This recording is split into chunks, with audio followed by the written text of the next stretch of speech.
आता बघा, तुम्हाला या ठिकाणी काही साधनांचा फोटो दिसला, त्याच्यावर आपण नंतर बोलू. वेदिका, पुढचं बघा. चिंपांझी सारखे वानर सुद्धा बिया किंवा कठीण कवचांची फळे फोडण्यासाठी दगडाचा वापर तसेच वारुळातल्या मुंग्या पकडण्यासाठी काटक्यांचा वापर करतात. मानवही मृत प्राण्यांची हाडे, दगड, वाळक्या काठ्या आणि काटक्या या साधनांचा उपयोग करत होताच. चिंपांझी माहिती आहे तुम्हाला? वानर. तर ते चिंपांझी वानर काय करते माहिती आहे का? वारुळ माहिती आहे तुम्हाला? वारुळ, वारुळामध्ये काय असते? ऐका, ते घर कोणाचं आहे? सापाचं आहे की मुंग्याचं आहे? मुंग्याचं आहे. त्या बिळात नागोबा म्हणते की नाही, म्हणजे ते आयत बांधलेलं वय रेडीमेड नागोबा जाऊन बसते, त्याचं घर न होते. तर ती चिंपांझी काय करते, त्या वारुळामधल्या मुंग्या खाते. मग कसं खाते माहितीये का? एक लाकूड घेते, लाकूड मध्ये सोडते, छिद्र दिसते की नाही, त्या छिद्र लाकूड सोडते आणि त्या लाकडाला मुंग्याला जाऊन येते, मस्तपैकी काटून खाऊन टाकते चिंपांझी वानर. आणि कठीण कवचाची फळं असते तर बिया फोडण्यासाठी पण चिंपांझी दगडाचा वापर करते, बिया फोडून खाते. दीपाली ध्यान दे इकडं. मानव काय करायचा? पहिला आदिमानव मृत प्राण्यांची जी हाडं होती की नाही, त्या हाडांची हत्यारं बनवायची, हाडांची किंवा काठ्या घ्यायचा, वाळक्या, त्याचा पण ते हत्यारं बनवायचा आणि त्याचं साधन म्हणून वापर करायचा. सततचे बारीक निरीक्षण, प्रयोग आणि अंगाची कल्पनाशक्ती यांच्या आधारे काठ्या, काटक्या, हाडे आणि दगड तासले तर त्यांच्या मदतीने कामे अधिक चांगली होतात हे मानवाच्या लक्षात आले. शिवाय त्या वस्तूंना हवा तसा आकार देता येतो हे त्याला समजले. मागील पाठात आपण पाहिले की कुशल मानवाच्या अवशेषांबरोबर दगडांची हत्यारे मिळाली. त्या अवशेषांच्या जवळपास ती हत्यारे मिळाली म्हणून ती त्याने बनवली होती असे म्हणता येईल. परंतु तो फक्त दगडाचीच हत्यारे बनवत होता का? याचे उत्तर नाही असे द्यावे लागेल, कारण तो इतर वस्तूंपासूनही हत्यारे बनवत होता. तथापि आपल्याला लाखो वर्षांपूर्वी मानवाने तयार केलेल्या हत्यारांमधील दगडाची हत्यारे तेवढी सापडू शकतात. हाडांची हत्यारे क्वचित मिळतात. काठ्या आणि काटक्या या नाशवंत वस्तू असल्यामुळे त्यांच्यापासून केलेली त्या काळातील हत्यारे मात्र सहसा मिळत नाहीत. बघा, माणसानं दगडाची हत्यारे केली, काटकाची केली, हाडाची केली, पण आता जी हत्यारे सापडली की नाही, ती सापडली दगडाची. काटकाची हत्यारे त्या माणसानं त्या केली सापडणं झाली. काहून सापडत असतील?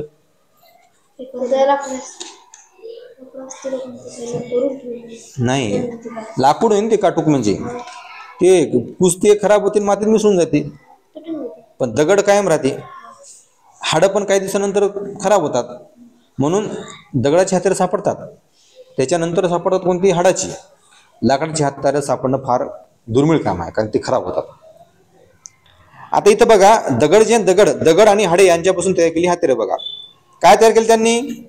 दगडी गोट्याचे तोड हत्यार, तासणी, वर्तुळाकार घन, दगडी छिलक्याचे तोड हत्यार, हाडाच्या टोच्या आणि शिंगाचे खंते. बघा इथं नंबर आहे आणि त्या नंबरची हत्यार आहे. मला सांगा, शिंगाचे खंते कोणतं आहे? काठच आहे की नाही? खंते म्हणजे खतणार. कशापासून तयार केलं? शिंगापासून. हाडाच्या टोच्या कोणता आहे? हे टोचा म्हणजे काय? टोचणारा, जसं आपण सुईने टोचतो की नाही तसं. दगडी छिलक्याचे तोड हत्यार, हा, छिलका म्हणजे असं पसरट असते बघा ते. वर्तुळाकार घन, तासणी आणि दगडी गोट्याचे तोड हत्यार असे हत्यार होते बघा पहिले. नंतर काय झालं बघा, अश्मयुगीन हत्यारे, म्हणजे ज्यावेळेस दगडाचं युग होतं त्या दगडाच्या युगामधले हत्यारे. बघा, ज्या काळातल्या हत्यारामध्ये प्रामुख्याने दगडाची हत्यारे मिळतात त्या काळाला आपण अश्मयुग असे म्हणतो. सोपी डेफिनेशन आहे. अश्मयुग म्हणजे काय? ज्या काळात दगडाची हत्यारे तयार केली जात होती किंवा ज्या काळातील हत्यारे दगडांची होती त्या काळाला अश्मयुग म्हणतात. अश्म म्हणजे दगड. बघा इथं आलं की नाही? हत्यारांचे आकार आणि प्रकार यावरून अश्मयुगाच्या काळाचे 3 कालखंड पाडले जातात. त्याच्या प्रकारावरून बरं, पहिला प्रकार कोणता आहे? पुराश्मयुग, दुसरा आहे मध्याश्मयुग, तिसरा आहे नवाश्मयुग. म्हणजे एकदम सुरुवातीचे हत्यारे जे दगडाचे त्याचा पहिला काळ कोणता? पुराश्मयुग. मधला काळ कोणता? मध्याश्मयुग. आणि तिसरा काळ कोणता? शेवटचा नवाश्मयुग. पुराश्म युग म्हणजे काय बघा, पूर्वाश्म युगातील कुशल मानव आणि ताठ कण्याचा मानव या दोन्ही आघात तंत्राने हत्यारे बनवली. बघा, आघात तंत्र वापरलं. आघात तंत्र म्हणजे काय, एक गोटा दुसऱ्या गोट्यावर आपटून दगडाचे छिलके काढणे याला आघात तंत्र असे म्हणतात. तुम्ही पाहिले का रस्त्यावर लोक दगड फोडणारे, आता ते घनानं पडले. पहिले काय करायचे, एका दगडानं दुसऱ्या दगडाला पडायचे, छिलके पडायचे दगडाचे, म्हणजे ओबडधोबड दगड राहायचं ना, त्याला आकार द्यायचे फोडू फोडू. म्हणजे एका दगडाने किंवा एका गोट्याने दुसऱ्या दगडाचे छिलके पाडणे त्याला म्हणतात आघात तंत्र. त्याला काय म्हणतात, लक्षात ठेवा डेफिनेशन. या पद्धतीने तयार केलेली पुराश्म युगातील सुरुवातीची हत्यारे ओबडधोबड होती. ओबडधोबड म्हणजे कसं, त्याला आकार नव्हता, बरोबर वाकडे तिकडे होती. त्या हत्यारांच्या एका बाजूला थोडीशी धार असे, अशा हत्यारांना तोड हत्यारे म्हणतात. ज्या हत्याराला धार आहे, नरश्री, ज्या हत्याराला धार आहे त्याला म्हणतात तोड हत्यारे. त्यांचा उपयोग फक्त कठीण कवचांची फळे किंवा हाडे फोडण्यासाठी करणे शक्य होते. कुशल मानवाने तयार केलेली हत्यारे अशा प्रकारची होती. कुशल मानवाला शिकारीचे तंत्र पूर्णपणे अवगत झालेले नव्हते. कुशल मानव जे होता की नाही त्यावेळेसचा कुशल मानव म्हणजे ज्याला अशी हत्यारे बनवता यायची, पण त्या मानवाला शिकारीचे तंत्र पूर्ण माहित नव्हतं, त्याला शिकार तेवढी करता यायची नाही. हे त्याच्या हत्यारावरून समजते. कशावरून कळलं, त्याला शिकार करता यायची नाही म्हणून त्याच्या हत्यारावरून कळलं.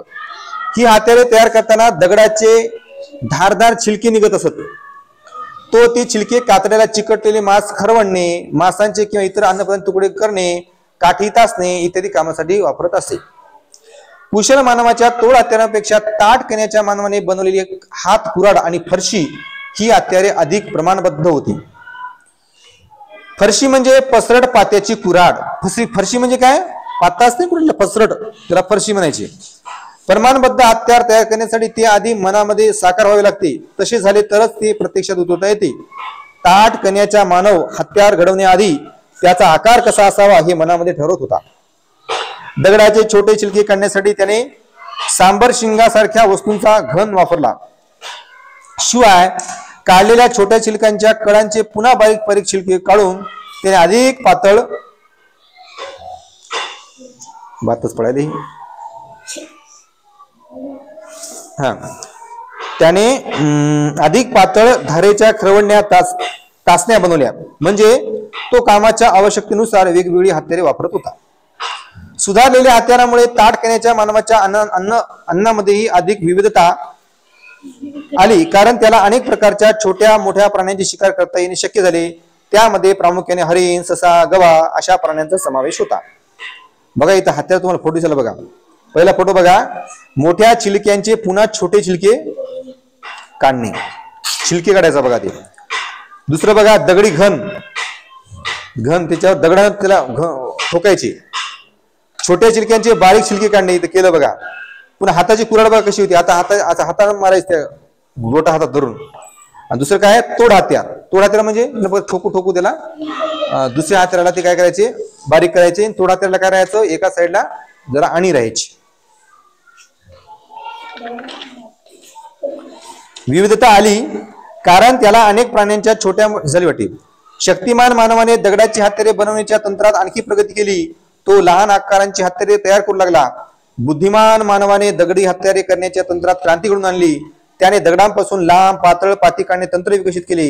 या लांब पात्यांपासून सुरी, तासणी, टोचा, छिन्नी यांसारखी विविध प्रकारची हत्यारे त्याने बनवली. तो हत्यारे आणि इतर वस्तू तयार करण्यासाठी गारगोटीच्या वर्गातील दुर्मिळ दगड, हस्तिदंत यांसारख्या वस्तूंचा उपयोग करू लागला. बघा मानवाचे प्रकार सांगितले बघा. पहिला मानव कोणता होता, कुशल मानव होता. नंतर मानव कोणता आला, ताठ कण्याचा मानव, पाठीचा कणा ताठ होता ते. नंतर कोणता आला, शक्तिमान मानव. नंतर आला बुद्धिमान मानव. बुद्धिमान मानव म्हणजे त्याच्याकडे बुद्धी आहे आणि बुद्धी असल्यामुळे त्यानं हत्यारे पण तशी तयार केली. म्हणजे काय तयार केली, त्यानं सुरी तयार केली, तासणी केली, टोचा केला, छिन्नी केली, अशी वेगवेगळी त्याने हत्यारे तयार केली. बुद्धिमान मानवाने हत्यारे बनवणे तंत्र, परिसराचे ज्ञान आणि अन्न मिळवणे तंत्र यात खूपच प्रगती केली होती. त्यामुळे त्याला एकाच परिसरात दीर्घकाळ वास्तव्य करणे शक्य झाले. बुद्धिमान मानवाच्या टोळ्या झोपड्या बांधून राहू लागल्या होत्या. काही सामूहिक उत्सवही तो करू लागला होता. बुद्धिमान मानवाने निर्माण केलेल्या अनेक कलात्मक वस्तू गुहा चित्रे यांचा या उत्सवाशी संबंध असावा असे मानले जाते. बुद्धिमान मानव दागिने वापरू लागला होता. वेगवेगळ्या प्रकारचे शंख, हाडे, प्राण्यांचे दात इत्यादींपासून तयार केलेले त्या काळातील मणी मिळालेले आहेत. अशा तऱ्हेने प्रगत मानवी संस्कृतीच्या वाटचालीची सुरुवात पुराश्म युगातच झाली होती. भारतामध्ये पुराश्म युगीन हत्यारांचे अवशेष काश्मीर पासून तामिळनाडू पर्यंत विविध ठिकाणी मिळाले आहेत. पुराश्म युगीन मानवाचे अवशेष मात्र फारसे मिळाले नाहीत. मध्य प्रदेशातील होशंगाबाद जवळ नर्मदा नदीच्या काठावर हतनोरा गाव नावाचे गाव आहे. या गावाच्या परिसरात अश्मीभूत कवटी आणि खांद्यांचे हाड यांचे अवशेष मिळाले. ते अवशेष पुराश्म युगातील एका स्त्रीचे आहेत. त्याखेरीज पुदुच्चेरी जवळ असलेल्या एका गावाच्या परिसरात अश्मयुगातील एका बालकाची अश्मीभूत कवटी मिळाली. अफगाणिस्तान आणि श्रीलंका या देशांमधूनही पुराश्मयुगीन मानवाचे काही अवशेष मिळाले आहेत. महाराष्ट्रातील पुराश्मयुगीन स्थळांपैकी नाशिक जवळचे गंगापूर आणि नेवाशा जवळचे चिरकी नेवसा हे स्थळे प्रसिद्ध आहेत. गंगापूर हे गोदावरी नदीच्या काठावर आहे. चिरकी नेवासा प्रवरा नदीच्या काठावर आहे.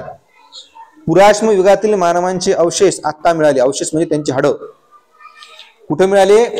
परदेशात पण मिळाली, जसं अफगाणिस्तान आणि श्रीलंका या देशामध्ये मिळाली. आणि आपल्या महाराष्ट्रामध्ये कुठे मिळाली माहितीये का? नाशिकला गंगापूर या ठिकाणी आणि नेवासा एक ठिकाण आहे. त्या नेवाशाला पण ते पुराश्मयुगीन माणसाचे हाडं सापडले, अवशेष सापडले. आता आहे मध्याश्म युग. मध्याश्म युगातील बुद्धिमान मानवाचे पाऊल आणखी पुढे पडले. त्याने कुत्रा माणसाळवला. मध्याश्म युगाच्या हवामान आणि पर्यावरणातील बदलामुळे मानवाची जीवन पद्धती बदलू लागली होती. बुद्धिमान मानव शिकारी बरोबरच पशुपालन आणि नैसर्गिकरित्या उगवलेल्या धान्याची कापणीही करू लागले होते. त्यामुळे ते वर्षातील काही काळ एके ठिकाणी वस्ती करून राहत होते. त्यांच्या आहारात विविध वनस्पतींचा समावेश झाला होता. या काळात शेळी, मेंढी या प्राण्यांना माणसाळण्याची सुरुवात केली. या सगळ्याचा विचार करता मध्याश्म युगातील बुद्धिमान मानवाला शिकार, मासेमारी, कापणी, तोडणी अशा अनेक प्रकारच्या कामांसाठी विविध प्रकारच्या वजनाने हलक्या आणि दीर्घकाळ टिकतील अशा हत्यारांची आवश्यकता होती. लाकडाला किंवा हाडाला खाच करून त्यात तो नखाएवढी छोटी पाती ओळीने घट्ट बसवत असे. अशा तऱ्हेने तो सुरी, विळा यांसारखी अवजारे बनवत असे.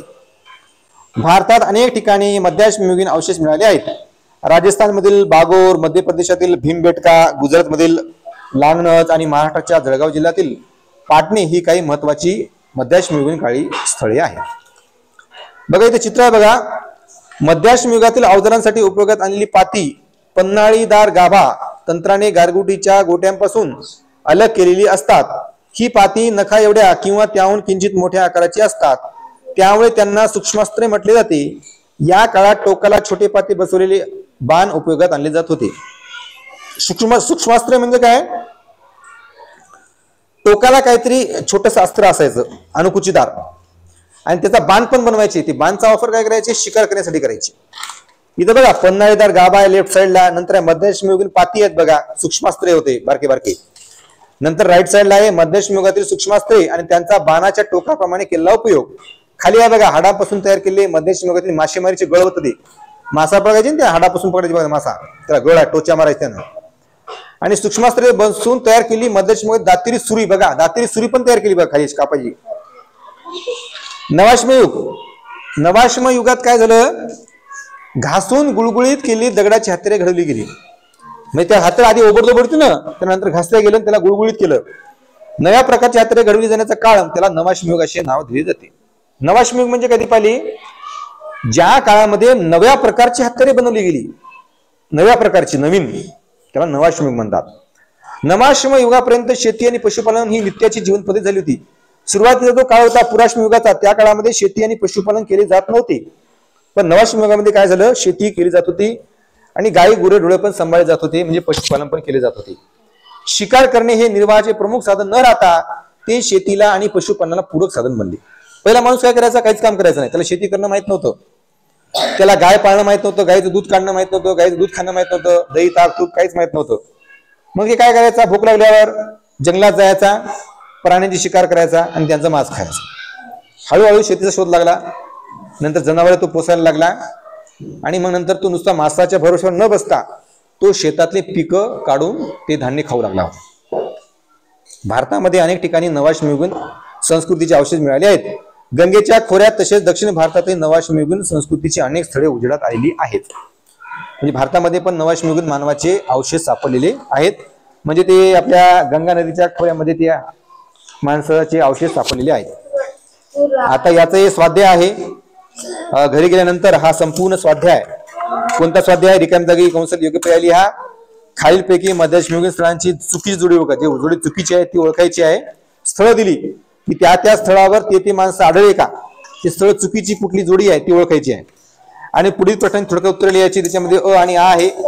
आधुनिक तंत्राचा वापर मानवाने कसा केला आणि बुद्धिमान मानवाने दगडी हत्यारे तयार करण्याच्या तंत्रात कोणती क्रांती केली हे, आणि बाकीचं 4था 5वा 6वा हे आपण नंतर पाहूया. पण हे 3 तुम्ही प्रश्न लिहायचे स्वाध्यायामधले 1 2 3. आणि आता हा संपूर्ण धडा लिहून काढायचा. या ठिकाणी बघा नवाश्मयुगीन कुऱ्हाड आहे बघा, खाली कुऱ्हाड तयार केली होती माणसानं, म्हणजे शेवटच्या काळामध्ये, म्हणजे बऱ्यापैकी कुऱ्हाड ही वाटायली.